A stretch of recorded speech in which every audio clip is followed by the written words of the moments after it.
Good afternoon, everyone, and can I welcome you to the Ulster Society of Chartered Accountants webinar on the changing face of innovation in Northern Ireland, the need to disrupt with ambition.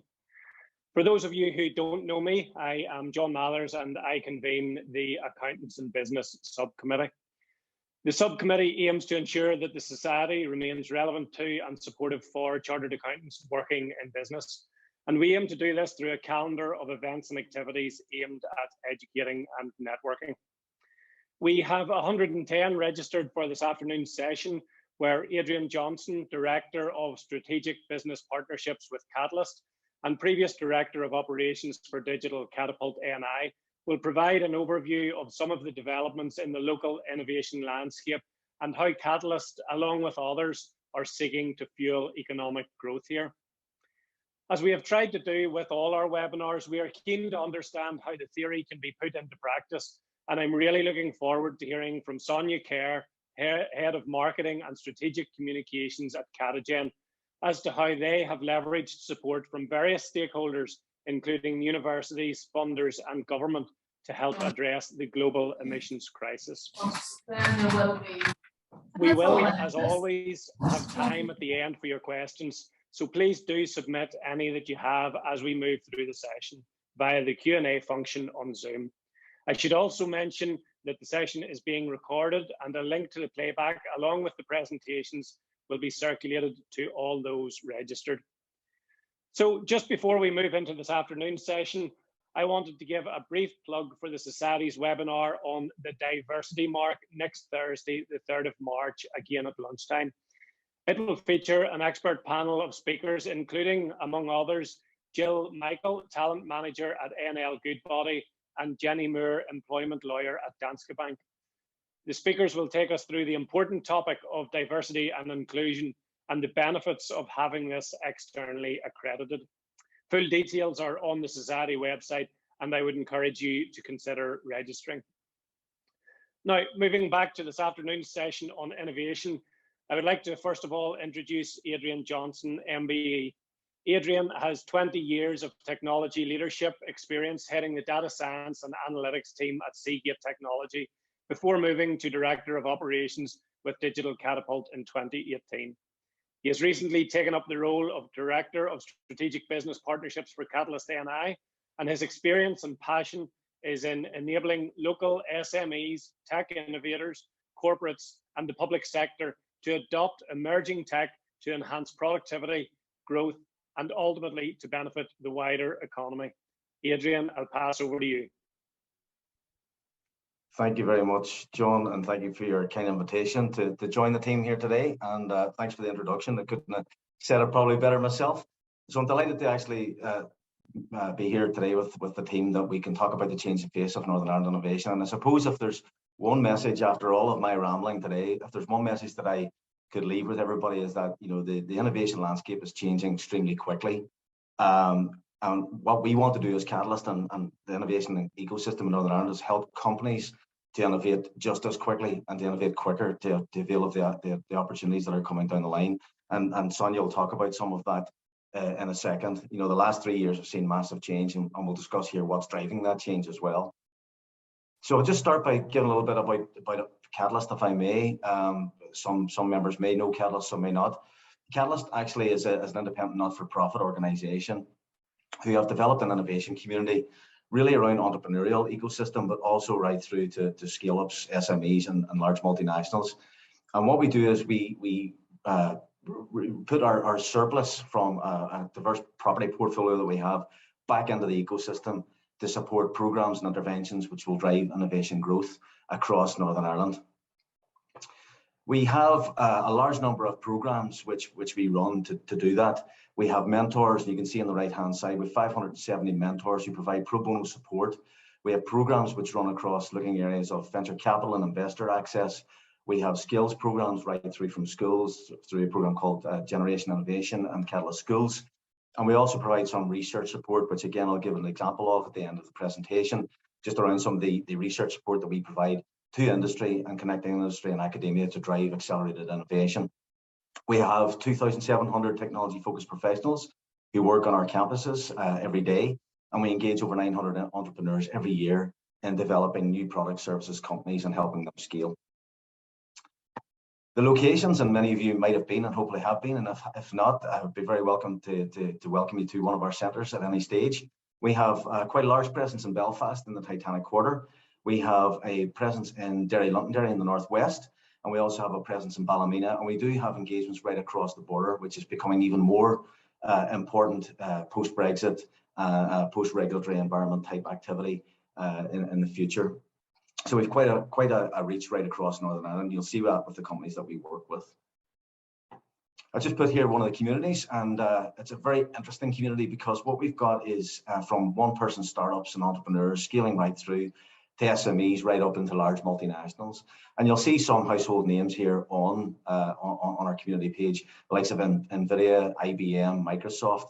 And in a lot of instances, companies after they've scaled and grown have been acquired by these large multinationals who have continued to stay on campus with the community because they get access to research capability, to talent, to partnerships, et cetera, et cetera. So it's quite a unique ecosystem, and we've seen quite a bit of that growth. And Sonya herself actually has been involved with part of that in the past in some of our programs.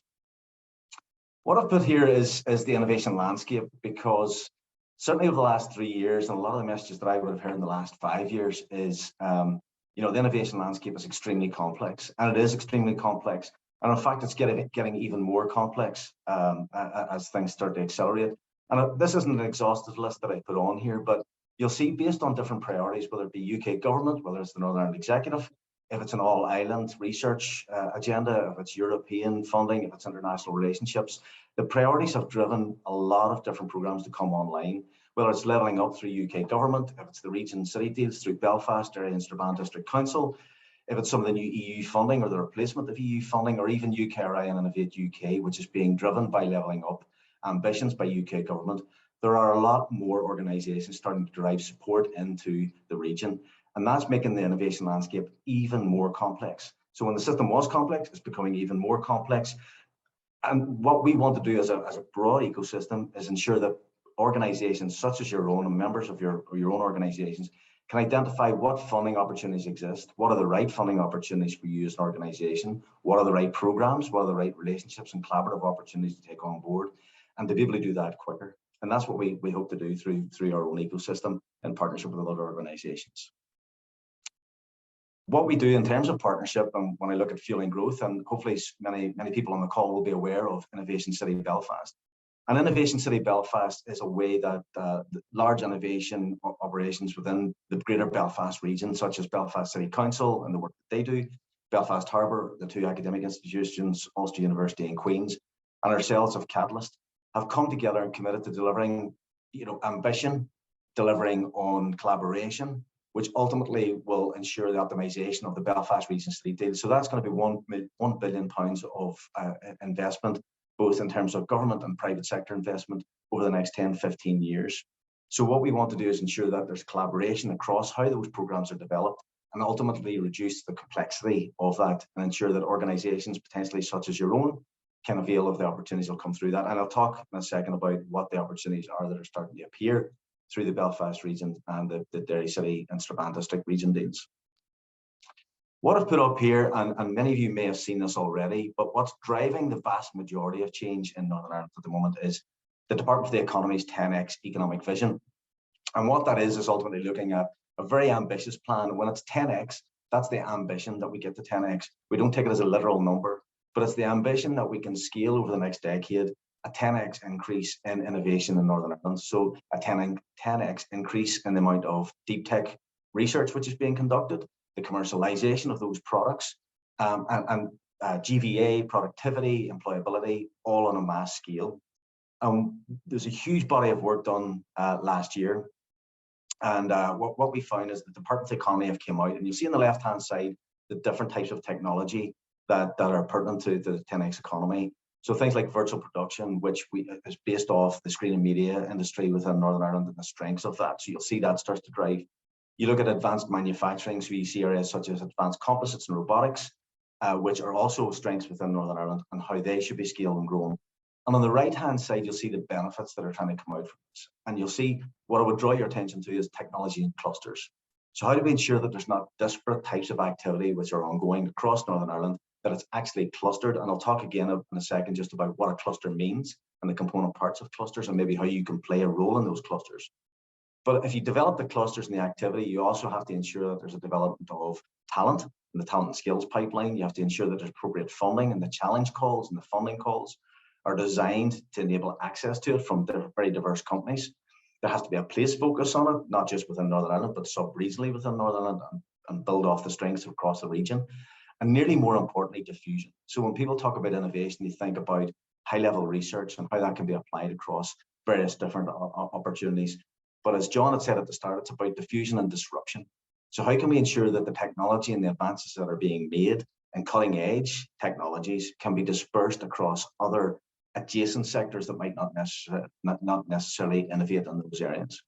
And what has fallen out of that is basically 5 clusters around digital ICT, agri-tech, advanced manufacturing engineering, health and life sciences, and then fintech and financial services.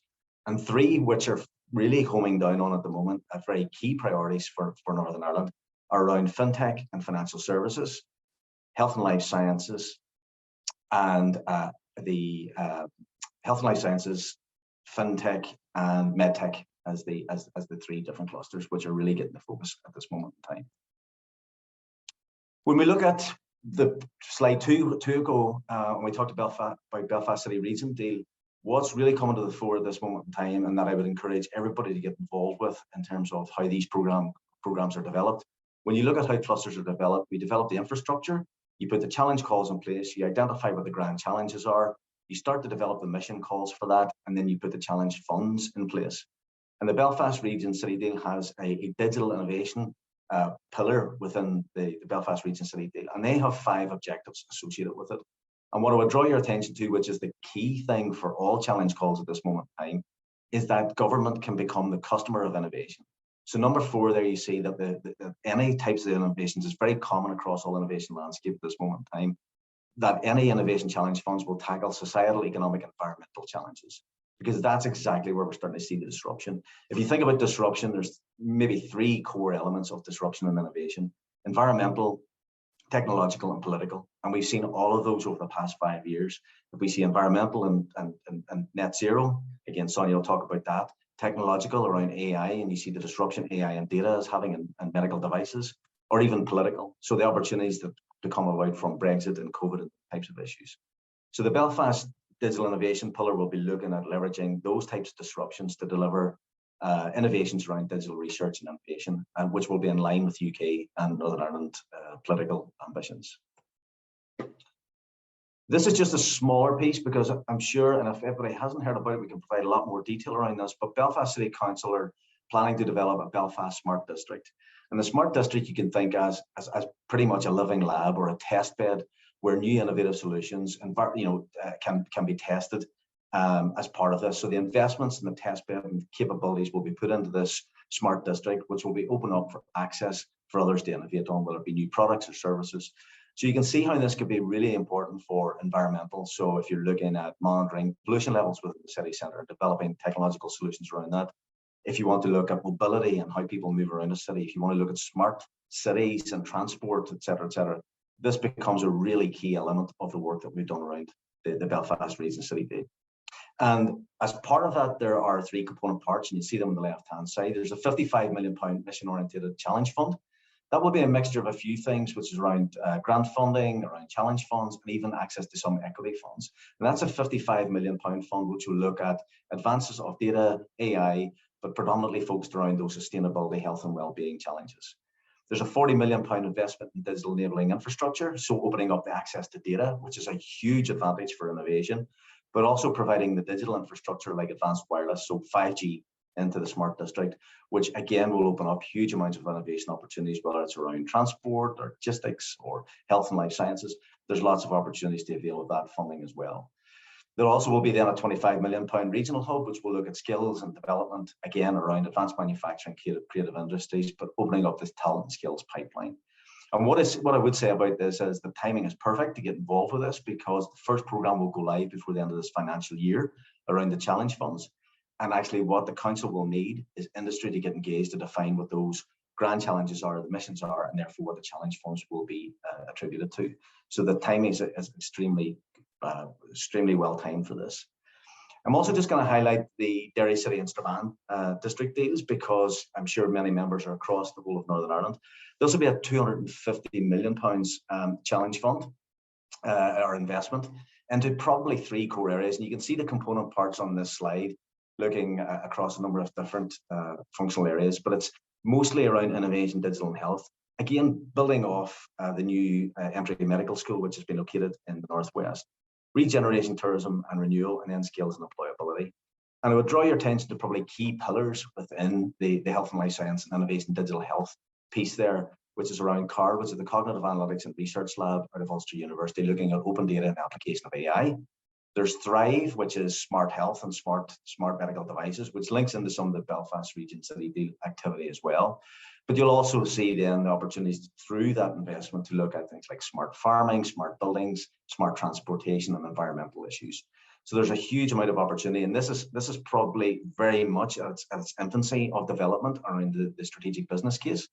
The head of terms have been signed last year, so this is very much in the development, and we would like as many partners to get involved with developing what the missions and grand challenges would be for this program as well. From a Catalyst perspective, we've identified, and my role within Catalyst is really to develop the open innovation pillar within Catalyst as an organization. And there's a reason for doing that, and it's because of the complexity of that space. And open innovation for me is a way that organizations cross-sectorally, cross-organizational, cross-academia can share knowledge, technology, innovation to drive new products and services, be creative, provide talent, develop new innovative technologies. And what we want to do is, again, ambition. Right? We need to be participating in those grand challenges at a global consortia level, at a global scale. We have to ensure that there's strong relationships, and my role is strategic partnerships between industry and academia, and ensure that academia are providing the skills, but also the programs and research which align to that cluster capability to drive economic growth. We also want to ensure that we're looking at best practice internationally, and we have examples of this already, and we can pick this up in Q&A if necessary, around research challenges at an international level, whether it be about regulatory technology, which is a perfect example for Northern Ireland. So post-Brexit, we have the EU and the UK on one island, which can actually be used as a test bed for regulatory challenges globally. Absolutely huge opportunity. But then also looking at synergy between industry partners, not necessarily within the same industries, maybe cross industries, looking at disruption and disruptive technology opportunities that can be stimulated as new products and services and development scaled. So if we look at innovation cluster, and I'm not going to go through every single component part of this, but I know there's quite a diverse amount of people on the call. And I would say that you'd look at the various different components of that, whether it's VC, whether it's industrial challenges, et cetera, et cetera. And what we are planning to do from a Catalyst perspective is to support 3 things: access to talent, skills and talent pipeline, which is a market failure; increasing the levels of collaborative R&D, which is essential to an innovation cluster. So as you as companies and partners, we need to increase the levels of private sector R&D, and we want to support people getting access to that R&D, but also support them in terms of project delivery and project definition, which will help these innovation clusters and FDI into the region. But then also the speed of innovation and commercialization. So if we have a good idea, how do we accelerate it through the product? How do we accelerate it through the market, time to volume, and avail of that? And there's all those different parts of that innovation cluster are required. And that's exactly a process that we're going through with our partners across Northern Ireland to develop those clusters around the 3 keys of medtech, fintech, and financial services. So if we just go back to that example that I said we're from at the very beginning around research and how we support a program called Northwest CAM.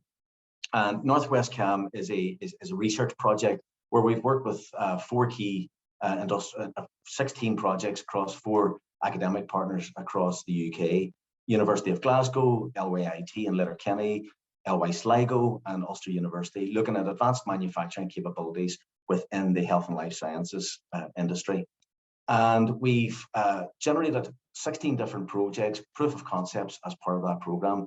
Very, very diverse range, but disruption. So from printing capability through to printing sensors for biomedical applications, and even from right through to new biosensor capabilities. And if I just jump to this next slide, you'll see that it was broken down into 4 core themes.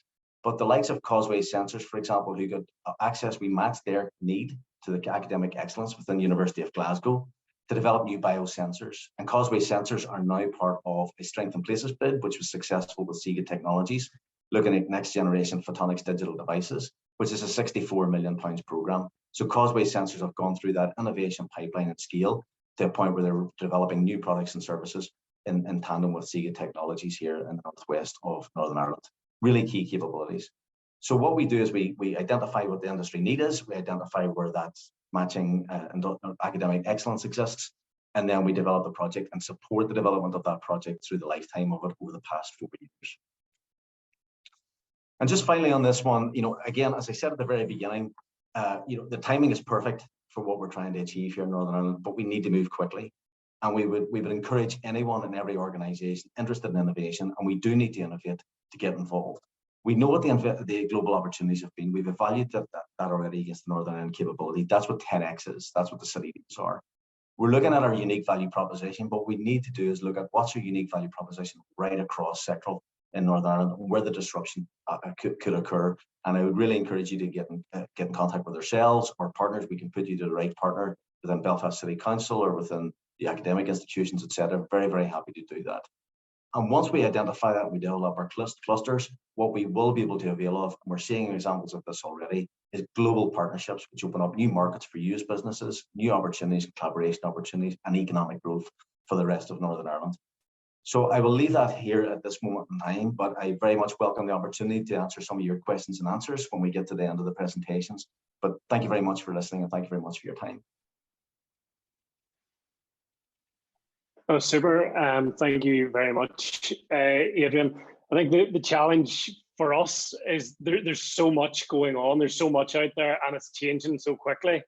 So that was a really, really good rundown through that. And just a reminder, if anyone has any questions, just to pop them into the Q&A box on Zoom, and we'll pick those up afterwards. I would now just like to introduce Sonya Kerr. Sonya is Head of Marketing and Strategic Communications at CATAGEN. And for those of you who haven't heard of CATAGEN, they are a net zero technologies business based in Belfast. And they're a true disruptor in this space with recognition from various awards and programs, and no one no less than the UK Secretary of State for Business, Energy and Industrial Strategy. It truly is a great and inspiring story, and I'm delighted to have Sonya to share it with us. Having previously worked with Allstate and Catalyst, Sonya herself has been immersed in technology and innovation for some 20 years. So Sonya, I will pass over to you to share the story. Thank you. Thanks very much, John, and thank you everyone for joining at lunchtime today, particularly on a snowy day. I started with CATAGEN about a year ago, and I suppose, full disclosure, I did work for Catalyst for the last 4 years. So I've got a pretty good understanding of the innovation background in Northern Ireland. But I also got to meet the CEO of CATAGEN during that journey with Catalyst about 5 years ago, and could see the journey they were on in terms of growth and scaling. So I was really excited to join CATAGEN last February. So our purpose at CATAGEN is pretty lofty in that our purpose is to clean and decarbonize the air. So everything that we do, through to our hiring, through to new developments of technology, is really looking at climate change and reducing emissions. So pretty big challenge. So CATAGEN is a net zero technology company based here in Belfast in Titanic Quarter. We're actually across the road from Catalyst. Our core business, we provide emissions testing to over 20 global automotive manufacturers. Think tier one automotive companies, think Formula One, and we pretty much work for those companies. And what we do is they send us their catalyst to our office in Belfast, and we use our patented technology to test that catalyst in the development of a new vehicle so that it will meet emission standards globally. We are spun out from Queen's University back in 2007. And our two founders, it was based on our chief exec's PhD, and his supervisor was Roy Douglas, who has just retired from Queen's after 36 years. When I say retired, he's retired into CATAGEN 4 days per week.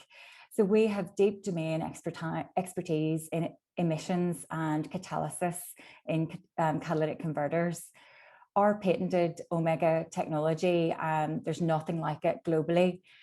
No one can get our data to the quality that we have, and that's why the automotive companies come back to us again and again for these tests. We're one of the fastest growing companies in Northern Ireland, as per Deloitte Technology Fast 50 Awards in 2019 and 2020. We placed 2nd and 4th in the island of Ireland. We're also on net zero cohort this year with TechNation, and with only Northern Ireland company on that. And proud to say that we are powered by 100% renewable energy, so we're a carbon negative company. As I mentioned, we work with over 20 global automotive companies, mostly across UK and Europe, some in the US, China and India. And why they come back to us again and again is the quality of data and the quality of tests. And what you can see on this slide is our patented technology, the Omega machine. This is actually a shot from one of our factories here in Belfast. So the catalyst comes to us in Belfast and we put it into the machine to do the testing. And if you think of this machine as a recirculating gas reactor, it's important to think about that concept as I talk to you about some of the new technologies that we're developing. But really for those automotive companies, they get the data that they need to pass emissions tests, but we also do it much faster than either doing it on a car on the road or doing it on rollers. So we're much more efficient. So we can do the test for a car in about 300 to 400 hours, whereas using some of the more traditional methods that can take months and months to do that test, or for a motorcycle, it can take 35 hours. And again, it saves a lot of time and emissions as we're not using fuel in the process. So our industry segments, at the moment, most of our segments are in automotive and motorcycle and fuel and lubricants. However, over the last year, we have also been finding new use cases for our current core technology in heavy duty diesel, marine, off-road, things like leaf blowers, chainsaws, catalyst manufacturers. So there's a lot of scope still for business for our current core technology. We have also a new contractor in America, and we have 2 agents in India. So lots of revenue still, revenue opportunities still for the core business. As I mentioned, our data is really top quality globally.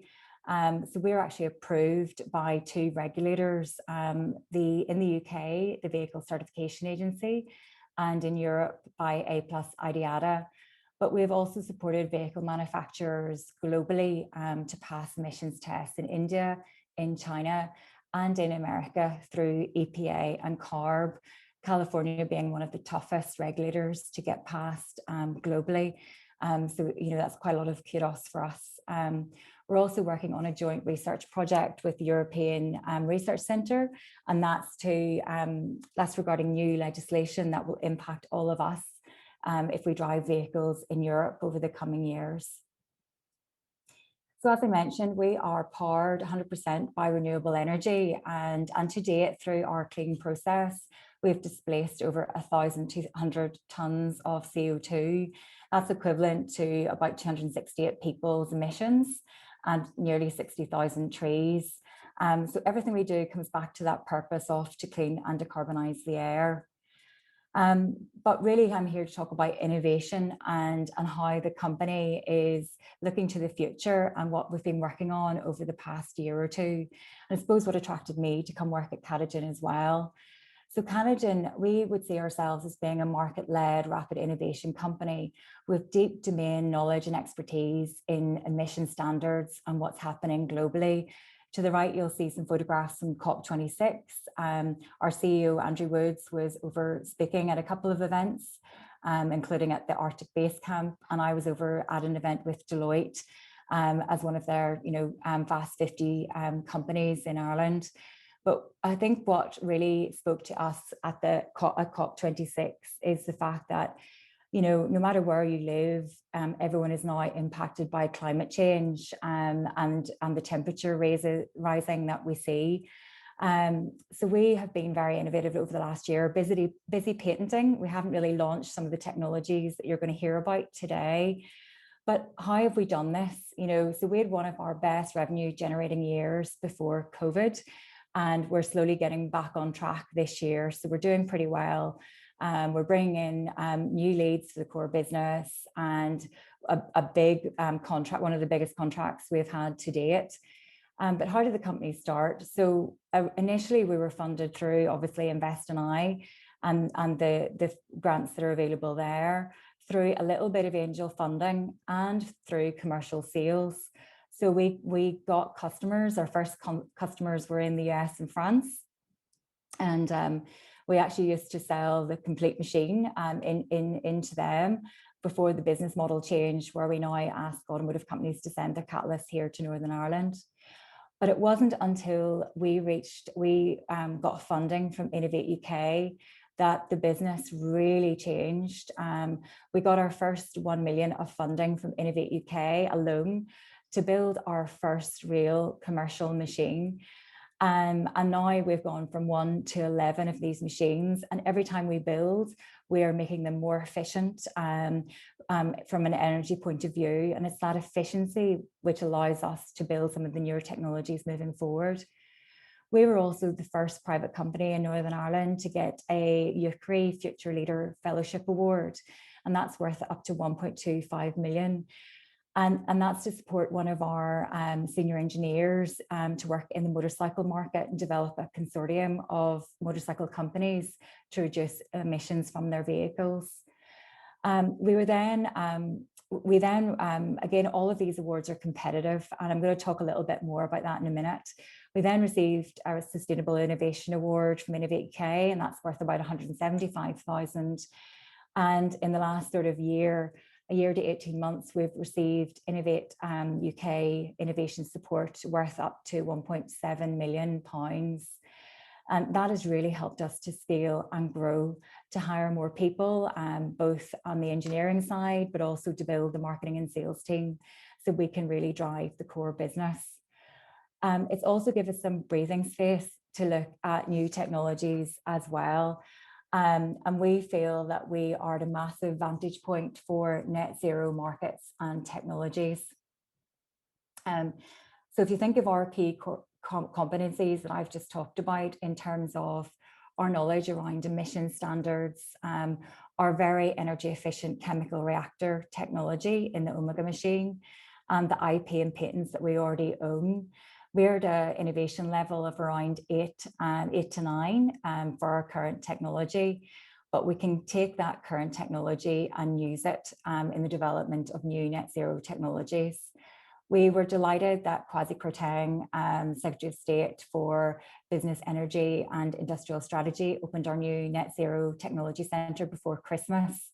And we also had a number of visits from Minister Burns before Christmas as well, because they understand that what we're doing can really be exported on a global scale, but can also contribute to energy security in the UK and our own shores here. And I think that's very important, particularly with what's happening in Ukraine at the moment. So today I want to talk to you about our new technologies. And Kwasi Kwarteng, just a week after being here, he put this out on his Twitter that CATAGEN he can think of no other company in the whole of the UK that combines enterprise net zero and innovation in the way CATAGEN are doing that. So we have been really busy innovating, patenting new technologies in the production of green hydrogen, not using electrolyzers. This is completely novel to us technology, creating an e-fuel carrier, and also a personalized emissions data platform that for the first time ever would help citizens understand the emissions coming from their vehicles. So I'm going to take you through each of these technologies. So the first is green hydrogen. It is judged that green hydrogen is integral to achieving full transport decarbonisation in areas that are very, very difficult to move to electrification. areas like buses, heavy duty diesel, lorries, home heating, for example, is another area. And this is very much part of the UK's 10-point plan for a green industrial revolution. We may have seen in the last 100 years a digital revolution. Now I think about the next 100 years and what's coming. All of our lives will be disrupted in terms of transport, in terms of home heating, and in food transport as well, and energy security. So if you think of that as I go through these slides. So as I mentioned, green hydrogen is viewed as a fuel of the future, a new commodity that will compete with petrol and diesel across the world to fuel buses, to fuel heavy duty diesel, lorries, also can fuel cars. So it's viewed as clean and green. Green hydrogen doesn't have any emissions at all. And it's actually very high proportion of energy. It doesn't take as much hydrogen to power buses, cars, etc. It is currently expensive to produce at scale. However, with electrolyzers and with our new approach to creating green hydrogen, the price of green hydrogen will decrease in the coming years. So just to talk to you about our technology then, for us, this is about taking the renewable energy from wind turbines, which you all know that in Northern Ireland we have a lot of. And it's really about locking up the surplus wind energy that isn't returned to the grid, inputting that with water into our CATAGEN green hydrogen generator to create green hydrogen. So again, this is not an electrolyzer. This is our own novel approach to creating green hydrogen. And the outputs from ours are only oxygen and green hydrogen, so a completely clean and green process. This green hydrogen can then be used for all of the sectors below. So it could be put into a pipeline eventually for home heating. It could be put onto a lorry and taken to a fueling station, again for buses, for quarry diggers, and in some global areas, cars. The UK government is moving us all to electrification for cars, our own passenger vehicles. However, in other areas, that will be extremely difficult to do. So we've patented the green hydrogen generator, CATAGEN's novel approach. We've also patented a new way of compressing hydrogen, because there's lots of issues in terms of current compressors cutting out and heating up. So we have developed a new solution to compressing hydrogen. And these are both patented, and I'm really delighted to say that we have funding to develop both of these projects, and I'll come back to that in a moment. There's something else that we can do with this green hydrogen. So again, for those areas that are really difficult to decarbonize, we can create an e-fuel carrier, which can be used for aviation. It can be used for shipping, for tankers, etc. So again, if I take you back to this diagram, the green hydrogen that we've created using the CATAGEN's novel hydrogen generator, we can combine that with CO2 from the air. So we have also patented a CO2 direct air capture technology. So we're sucking CO2 out of the air. We're combining it with the hydrogen, the green hydrogen from our generator, and putting it into a new technology that, again, we're developing called the CATAGEN e-fuel generator. So again, we have patents across all of this technology. And again, I'm delighted to say we have funding across all of this. But unfortunately, we're embargoed at the moment to announce that funding, but we'll be announcing it very, very soon. So please follow us on our website, LinkedIn, social media. The use cases for this e-fuel, we can then turn that into an e-diesel or an e-kerosene. So sometimes you'll hear it being discussed as an e-fuel or a synthetic fuel. And basically that can be dropped into a plane, boats, gensets, tractors, used as a red diesel replacement. And as we're starting already to talk to potential partners and customers for the use cases for our green hydrogen and our e-fuel, we're actually finding more and more opportunities in this space. And as I mentioned, with what's going on in the world at the moment with Ukraine, wouldn't it be wonderful that we can lock up our own energy, our own wind energy, and have true energy security, both here in Northern Ireland and the rest of the UK? So as a company, we have really benefited from Innovate UK awards, UCRI awards, and really, I suppose, we've gone to England to get those large funding amounts. That's been really hard work, and I should give a shout out to both our accountants, Minnie Matthews, and our Sinead McGee consultancy, who has really helped us in all the modelling for those applications. But what I should say is, don't do it lightly. We have a whole team of people as well who work on those applications for funding. It takes a huge amount of time and effort. We don't go for everything. We go for something that's really fits with the new products that we're developing. And we have been very successful to date with that strategy. And looking ahead, we're also identifying new opportunities as well. So this final product that we haven't got funding for, we pitched it to Horizon 2020 just before COVID and Brexit. We scored very, very highly with Horizon 2020, but the intervention ran out of money. So this is something that we're currently, writing other funding applications for. So this is our software platform called PED. It's a personalized emissions data platform that, for the first time, if you think of it like a Fitbit for transport, we can give you your emissions from the vehicle that you drive accurately, whether that's you driving from home to work, out shopping at the weekend. We can tell you exactly the emissions coming from that vehicle.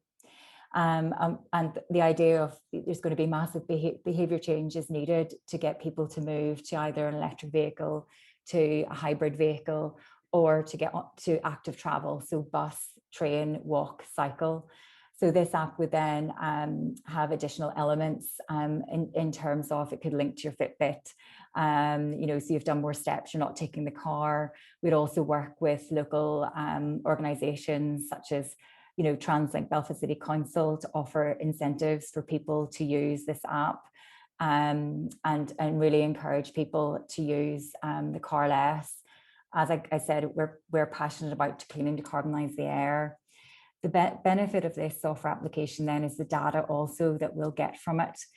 So we can provide data to local authorities about pollution levels in real time, and right down to street level.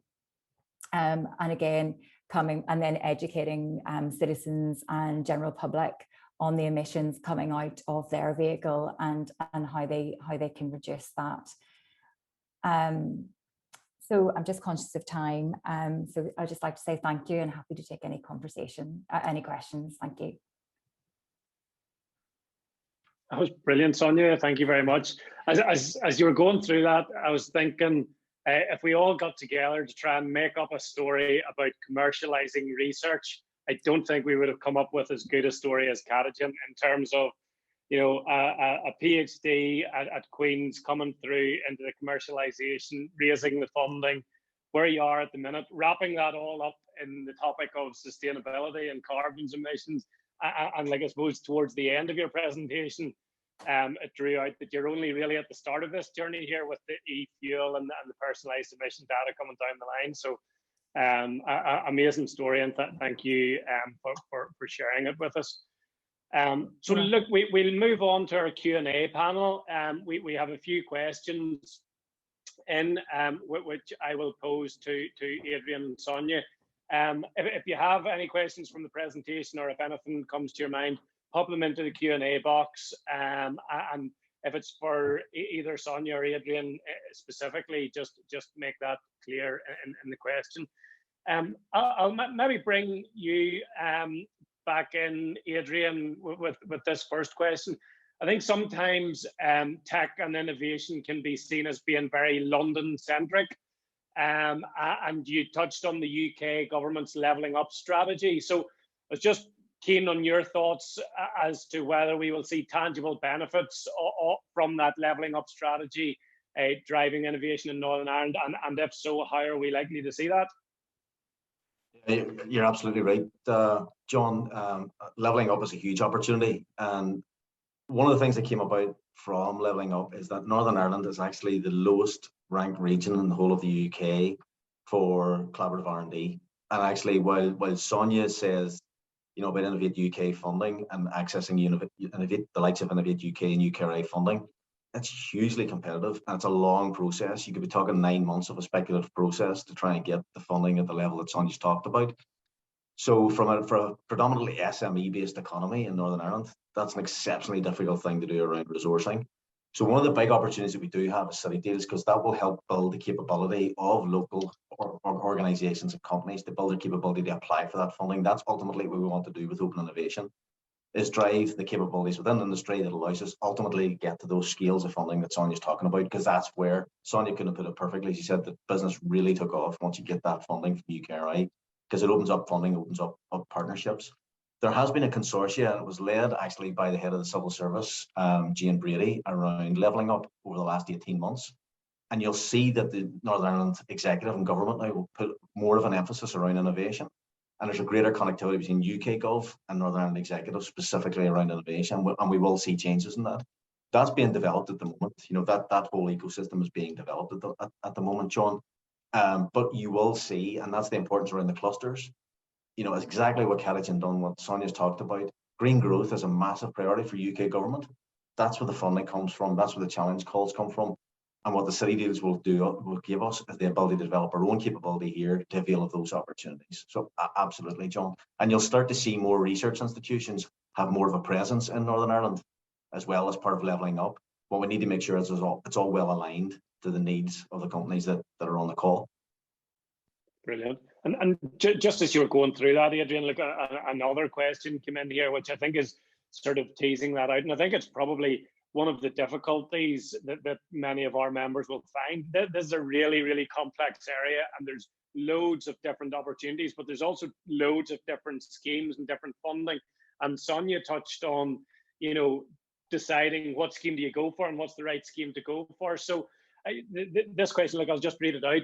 This is clearly a complex area, lots of opportunities, but lots of different schemes and funding applications to navigate. What are the mechanisms for overall coordination of encouraging and funding innovation in NI? Yeah, really great question, because it's not even just about the funding, it's about the right collaborations and partnerships that you deliver as well, John. So what you tend to find is that, a small SME might be part of a consortia and actually gain very little from it, because they're completely swamped. The innovation journey between the two companies is so huge, or between the consortia is so huge, that they don't gain very much. That's exactly what this innovation cluster and the open innovation cluster is designed to do, which is to identify not just the right funding opportunity, but also the right consortia or collaboration. So if you went on to UKRI today, Sonya will know this, she's done this many, many times.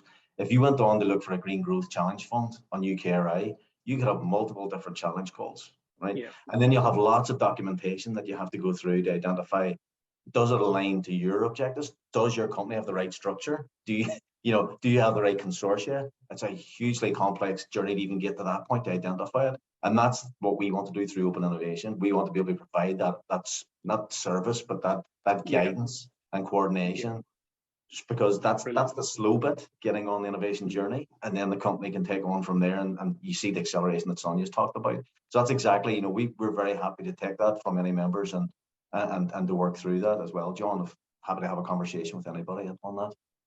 Super, appreciate that, Adrian. And Sonya, maybe come to you, just sort of pose the same kind of question.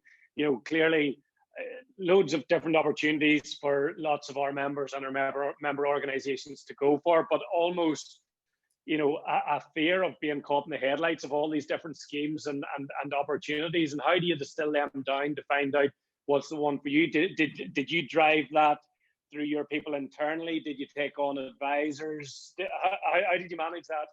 Yeah, so we did work very closely with SM Consultancy, and Sinead's been absolutely a star, but we have developed I was talking to Sinead yesterday, a team of like 5 or 6 people internally, and really we've gone and identified the exact competitions within the likes of UCRI, Innovate UK, BAYS, that really fit back to product market fit. So we know, and also understanding the challenges that our customers are facing. So it came from, we understand the challenges that our customers are facing. That's developed into concepts, ideas for new products. But it also then just has happened to coincide, with climate change action, net zero action, COP26, these competitions coming out through UCRI, Innovate UK and BAYS. Because of the speed that this needs to happen, this massive disruption that's going to come down the line. So, but you do need to get a team, both strategies, like Adrian's talking about, a consortium approach, both can coincide. But I think if you have a product and it needs to go to market really fast, this is a really great way of going after. If this is grant funding that we've got as well, it's not giving away equity, it's grant funding. It's a great way of getting visibility as well. Once you're into Innovate UK, have followed us on our journey, the introductions that we've got, it's also opened us up to new potential customers. When you've got Quasi turning up at your door, which is fantastic, and tweeting about us. That profiling piece has been so important for a company, based here in Belfast, but it is really worth pursuing. I would really encourage people on the call to get on to all the newsletters across Innovate UK and BAYS, and the right competition will come along, but definitely speak to Catalyst and speak to Adrian as well, in terms of what's coming through, in terms of the city deal, the levelling up. We're talking to the levelling up team as well. It's really scanning the horizon to see what's coming up, but how does that fit with your strategy as a company, and those new technologies. There's huge opportunity out there right now, particularly in the net zero climate change space. The disruption's massive. So some of the companies we're already talking to are truly global. And when we start working that back in terms of customers and revenue, that opportunity is huge. So for a company like us, we need to double in size in the next year, and potentially get to 75, 80 people within the next 2 to 3, and then double again. So, we already plow all our profits back into R&D. So, to move at speed, you need to go after funding of some description. And we've just found this route of going after, grant funding has worked for us as our organization. But who knows, in the future, we may need to look at other, equity VC type funding as well. Yeah.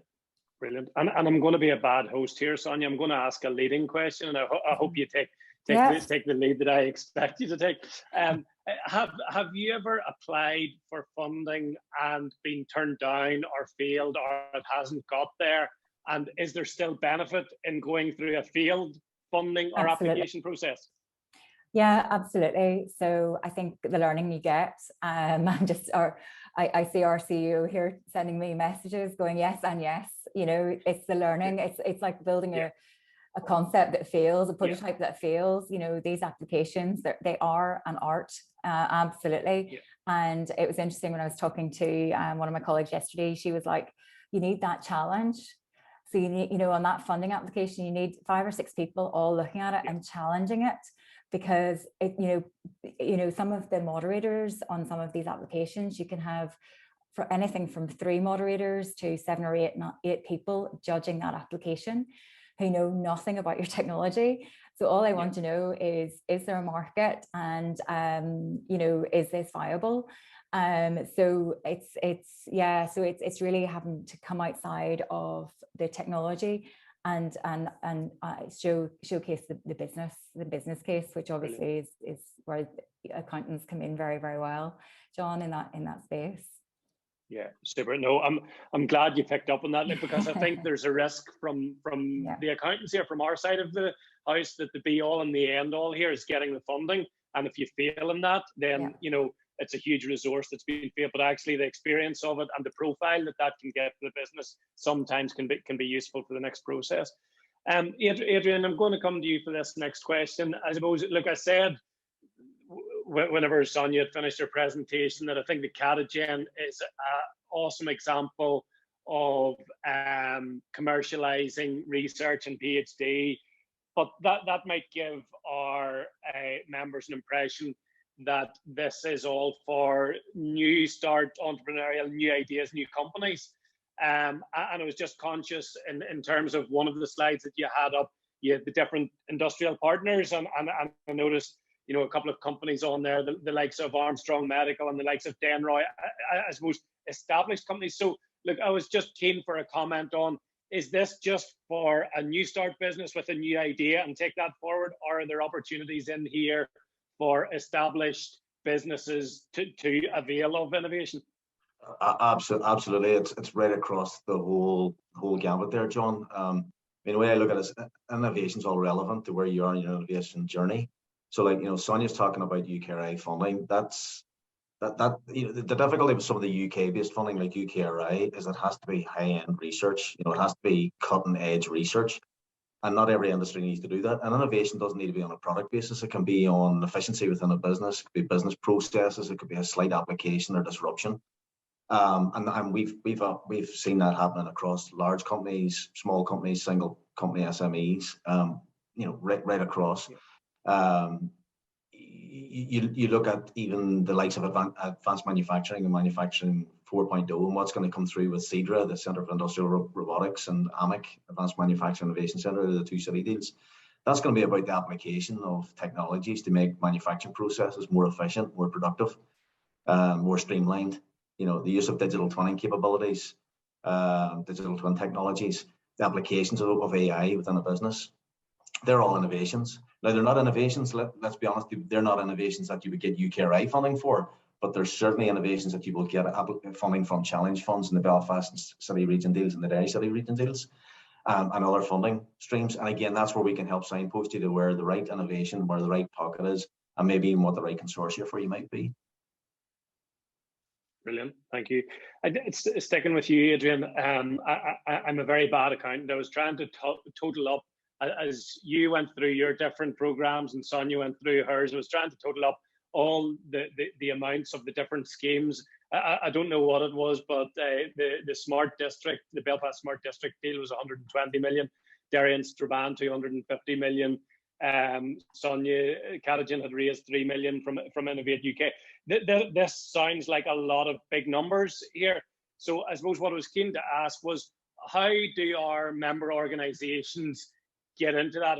How do we avail of that? Either whether it is directly availing of the funding and potentially being a supplier into some of those programs, or how do we avail of the benefits and the outputs of that in terms of the services and the offerings that will come as a result of that, if that makes sense? Sorry, big question. Absolutely. I think what has happened is, even with city deals, it's an evolving process, right? And everybody's learned from it. Even UK Gov have learned from the process. We've gone through it. And there's a body of work, and I put it in the chat. I put it back in the question to Gareth there earlier, and I'm happy to pick up with anybody on this. What's fundamentally at the core of what's happening is development of clusters, right? And as you go through the step process, there's like a step process of developing a cluster. And as part of that, it's looking at academic need, global need and opportunity, and then excellence and capability regionally. So there will be a body of work as part of that cluster to go out to industry to identify what industry needs are and what industry strengths are, right? So there's a way to get involved with that. And by getting involved with that part of that process, that defines what the mission challenges and the challenge funds are going to be. So they'll be aligned to those, to your businesses. Likes of Belfast City Council, for example, are going to launch their first program by the end of this financial year. So that'll be 25 million. So it'll be evolved. It'll drip feed. Those challenge funds will drip feed. And what has been even determined in the last couple of months is, rather than putting all of those challenge funds out at once, evolve the challenge funds and develop them over a period of time to drive the right innovations and the cluster capabilities within Northern Ireland. So don't panic. The fund's all not just going to appear straight away and people are going to miss out on it. It will be an evolving process, but there will be mechanisms, and that'll start to be articulated. And in fact, if it makes sense, John, we can feed things back into this network as well that could be shared with your members, just to make sure that there's an awareness, because it's all about awareness really more than anything else. Brilliant, super. Well, listen, I've just noticed at the bottom of my computer screen, it's went 1:30, so I'm going to bring it to a close, but I do want to leave the last word for Sonya, so I'll come back to that in 1 second. But look, just before I do that, I just want to, on behalf of all the attendees, thank Sonya and Adrian for a really good session. There's clearly loads going on in this space, and it was useful just to get a high-level overview and then an example of how it can be achieved and how it can be delivered. So we are trying to pull together another webinar, probably towards the end of March, diving a bit deeper into the city deals. So members, you can listen out for that. But I suspect everyone on the call, like me, is interested to hear what is coming next in the CATAGEN story. So just around the e-fuel and the PED piece, Sonya, just I suppose there's clearly lots of markets for your new technologies. When do you expect the first prototypes to be ready? And are you interested in speaking to potential partners around that on those products coming out? Yeah, so we already are, people have already found out sort of what we're doing in terms of green hydrogen and e-fuels and PED. So the announcements on the funding, we've had fairly substantial funding around green hydrogen e-fuel. We're just embargoed about making the announcements. So that'll come out around May time. We expect to have prototypes by the end of the year, beginning of next year, but we already have companies approaching us in those sectors that I've mentioned, sort of heavy duty diesel, lorries, bus companies, energy providers, because it is the new fuel of the future. So, and we will be ramping up fairly fast in the next couple of years. So we're always open to having conversations, but you know, there is so much disruption coming in the next, and what I will maybe leave you with is by 2030, there'll be no more new petrol or diesel car sold. By 2050, the government don't want any petrol or diesel. And obviously, you know, gas boilers in homes, you know, that's being changed. So the disruptions coming is huge. So therefore, there's lots of opportunity in this space to provide the new fuel of the future and green hydrogen as a commodity. So we feel we could bring this as a new industry, develop this as a new industry for Northern Ireland, which we're very excited about, obviously. So happy to talk to anyone on the call today. Brilliant. Listen, thanks again to both of you, and also thanks for your offer to be open to picking up with any of our members. I think, look, what's coming across loud and clear is that there's loads of opportunities, there's loads of funding, there's loads of schemes, and there's no easy answer to them. You know, yes, you can take your advisors and you can take your consultants and all, but actually, you know, you need to get down into the detail and you need to put resource into this to avail of it. So look, that's all for the session this afternoon. Thank you again to Sonya and Adrian. Thank you for our members joining us, and just wish the rest of you all a happy, I had to check what day it was, Thursday afternoon. All the best. Thanks for joining.